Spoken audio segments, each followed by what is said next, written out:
The problem that I was running into with football is that I was sore in the following days. I'd be lifting hard during the week, and as a result, I'd be sore, essentially weaker and less coordinated for training and matches. Essentially, I lost my starting position, and so I was thinking, like, there's got to be something I can change here. There's got to be a better way. And there is, Kevin. What can I change here to still progress with my lifting and my speed and my strength and flexibility while performing well in training and in matches so that I can earn that starting position back? Are you intrigued? You're flinging right, I am. Morning, squad, and welcome back to another episode of Project Realise. My name's Ryan Sharkey. I'm trying to realise my potential in football and play professionally. I want to tell a bit of a story about the journey I've gone on when trying to realise my potential. It probably starts about 10 years ago, where I saw a clip on YouTube of a guy called Firas Zahabi, and it was on the Joe Rogan podcast. And so Firas Zahabi, he's a top level MMA coach, and he's coached a lot of UFC fighters, including George St. Pierre, one of the longest reigning UFC champions ever. What Firas was talking about was essentially his philosophy behind training and the right way to train. His philosophy is that when you're training, you should never train so hard that you're too sore the next day to train. The example he gave was of with pull-ups. Say you're doing your max number of pull-ups on one day. Say it's day one, you do 10 pull-ups, and then you're so sore you have to rest for 2 or 3 days after that. So let's say you have to rest for 2 days. So you do 10 pull-ups day one, and then 10 pull-ups again on day 4, and then 10 pull-ups again on day 7. So there's a lot of time there where you're not doing any pull-ups, you're just resting. And so for us, would say that a better way to do it is a more consistent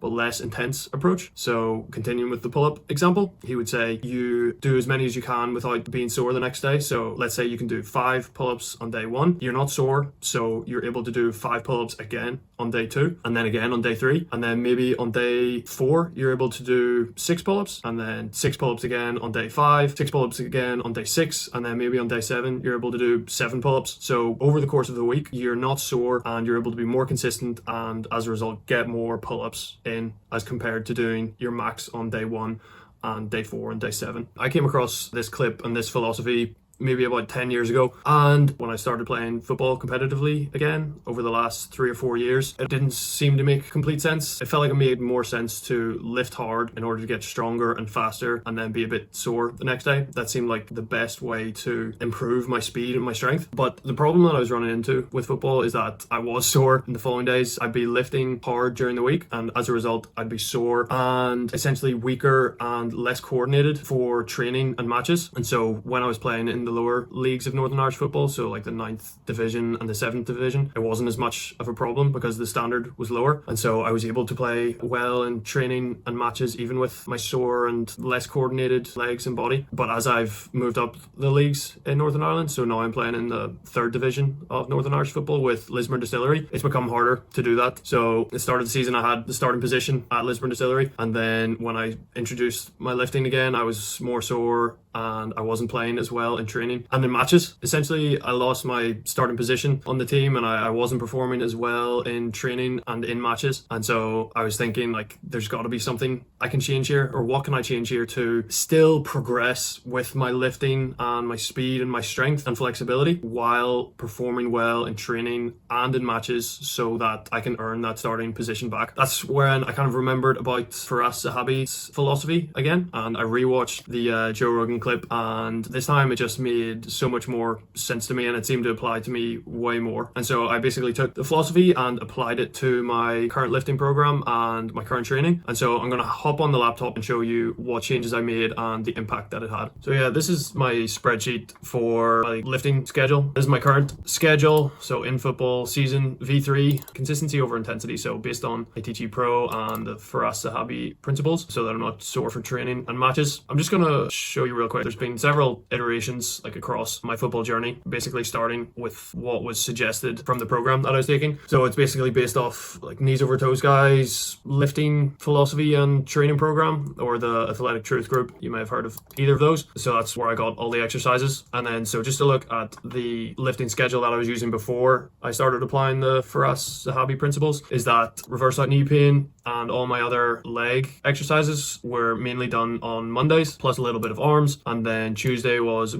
posterior chain day, basically a back and hamstrings day. And then Wednesday was arms again. And then Friday was a little bit of arms again. And then so, like I was saying before, I was lifting and I was being sore the next day. So I wasn't performing as well in training and its matches. Lost my starting position. Got to make a change here, or I want to make a change here to get my starting position back so I can improve as much as possible and realize my potential in football.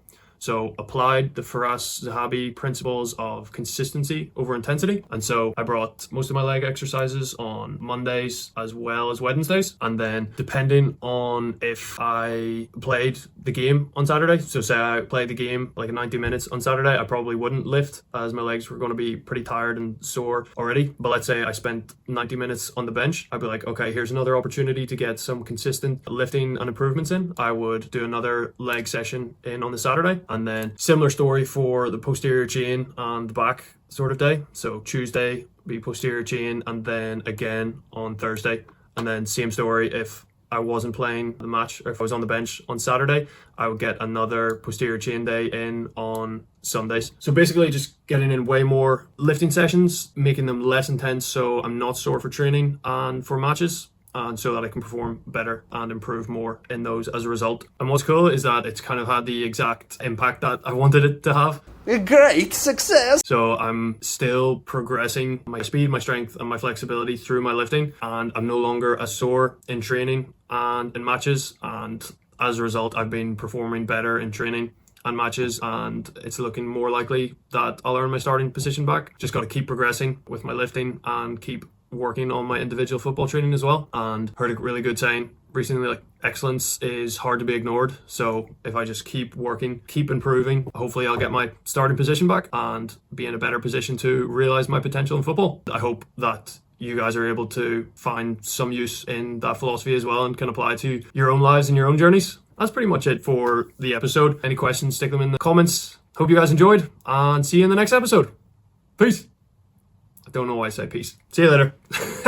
Wow, it is easy. Now I can have milk every day.